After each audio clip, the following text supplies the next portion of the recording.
পূর্ব পাড়া এবং পশ্চিম পাড়া একই প্রান্তে, কিন্তু দুই পরিবারের মধ্যে দূরত্ব যেন আকাশ পাতাল। আর অরিন্দমদের সাথে পশ্চিম পাড়ার রিয়াদের পরিবার বহু বছর ধরে একে অপরের সঙ্গে কথা বলে না। কেন বলে না সেটা নিয়ে নানান গল্প প্রচলিত, কিন্তু আসল সত্যিটা কেউ আজ আর মনে রাখে না। কিন্তু রিয়া এবং অরিন্দম দুজন দু ঘরের সন্তান, যারা ছোট থেকে জানে তাদের পরিবার একে অপরকে একদমই পছন্দ করে না। অরিন্দম শান্ত স্বভাবের ছেলে, সে কলেজের দ্বিতীয় বর্ষে পড়ে। সে দারুণ ছবি আঁকতে পারে, কিন্তু তার এই প্রতিভার কথা সে তার পরিবারের স্বচ্ছন্দে জানাতে পারে না। তার বাবা চান সে ইঞ্জিনিয়ার হোক। তিনি খুব কঠোর স্বভাবের মানুষ, কথায় কথায় গর্জে ওঠে। অন্যদিকে প্রাণবন্ত রিয়া কথা বলতে ভালোবাসে, সঙ্গীত তার শ্বাস প্রশ্বাস। ওর পরিবারের সবাই চায় রিয়া যেন গান শেখার পাশাপাশি পারিবারিক ব্যবসা সামলায়। রিয়া সেটা করতে চায় না। তার স্বপ্ন তার নিজের একটা ব্যান্ড তৈরি করার। দুজনের প্রথম দেখা হয়েছিল কলেজের বার্ষিক অনুষ্ঠানে। কলেজ কর্তৃপক্ষ তাদের দুজনকে ভুল করে একই রিহার্সাল রুমে পাঠিয়ে দেন, অরিন্দমকে আঁকার জন্য এবং রিয়াকে গানের অনুশীলনের জন্য। প্রথমে দুজন বিরক্ত হয়ে একে অপরকে বলেছিল, আপনি কি ভুল রুমে এসেছেন? তারপর নাম শুনতেই দুজনের চোখ বড় বড় হয়ে যায়। দুজনেই বুঝতে পারলো তারা সেই পরিবারের দ্বন্দ্বের কথা মনে করে তারা দুজনেই চুপ। রুম বদল না করে তারা একে অপরের কাজে মন দিল। সেদিন কোনো কথা হয়নি, কিন্তু রিয়া যখন গাইতে শুরু করে অরিন্দম আঁকা থামিয়ে চুপচাপ তাকিয়েছিল। সেই কণ্ঠে এমন একটা টান ছিল যেন অজান্তেই মন টেনে নেয়। ওদিকে রিয়া মাঝে মধ্যে আর চোখে তাকিয়ে দেখে অরিন্দম কেমন নিষ্ঠা নিয়ে ছবি আঁকছে। তার চোখে ছিল গভীর মনোযোগ।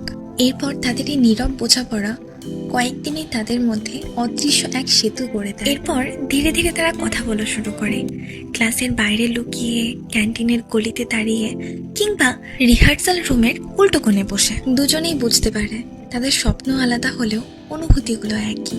তারা পরস্পরের প্রতি আকর্ষণ অনুভব করতে পারে। হলো পরিবার। একদিন রিয়ার বাবা খবর পেয়ে যান যে রিয়া পূর্ব পাড়ার অরিন্দম বলে ছেলেটার সাথে কথা বলে। সঙ্গে সঙ্গে বাড়িতে ঝড় উঠল। আমাদের বাড়ির সাথে সে বাড়ির কারোর সাথে মেলামেশা করা যাবে না, বুঝলে তুমি? রিয়ার বাবা ধমক দিয়ে তাকে বলল। রিয়ার চোখ ছলছল করে ওঠে, কিন্তু সে প্রতিবাদ করার সাহস পায় না। অন্যদিকে অরিন্দমের বাড়িতেও একই অবস্থা। অরিন্দমের বাবা তাকে বলে, ওই পরিবারের কারো দিকে তুমি তাকাবে না, কারোর সাথে তুমি কথা বলবে না, কোনো যোগাযোগ রাখবে না। ওই পরিবারের সাথে আমাদের ঝামেলা, তুমি কি জানো না? অরিন্দম অবাক হয়ে তার বাবাকে জিজ্ঞেস করে, কেন বাবা, আসল কারণ কি ঝামেলার? বাবা চুপ করে থাকে, যেন তিনি ঠিক মনেই করতে পারছে না কারণটা কি। এরপর কয়েকদিন দুজনেই কথা বলেনি। কলেজে দেখলেও মুখ ফিরিয়ে যেত। তবুও দূরত্বের এই অসম্ভব যন্ত্রণা তাদের যেন আরো কাছে টানতে থাকে। এরপর কলেজে অনুষ্ঠানের আয়োজন, চিত্র এবং ক্লাব মিউজিক নাইট। দুজনকে আলাদা আলাদা করে দায়িত্ব দেওয়া হলো। রিয়া গান গাইবে এবং অরিন্দম তার ছবি প্রদর্শন করবে। উৎসবের দিন রিয়া মঞ্চে উঠতেই আলো পড়ে ঠিক অরিন্দমের আঁকা ছবিটার ওপর। ছবিটা রিয়ারই প্রতিচ্ছবি। সে যেদিন গান গাইছিল অরিন্দম ঠিক সেই মুহূর্তটাকেই তার ছবিতে বন্দি করেছিল। অরিন্দমের এই রং তুলির মায়ার খেলাতে দর্শকরাও অবাক। ওদিকে রিয়াও নির্বাক। অরিন্দম লজ্জায় চোখ নিচু করে। ঠিক তখনই দুই পরিবারের সদস্যরা সামনে এসে দাঁড়ায়। ছবিটা দেখে রিয়ার বাবার চোখ একটু থমকে যায়।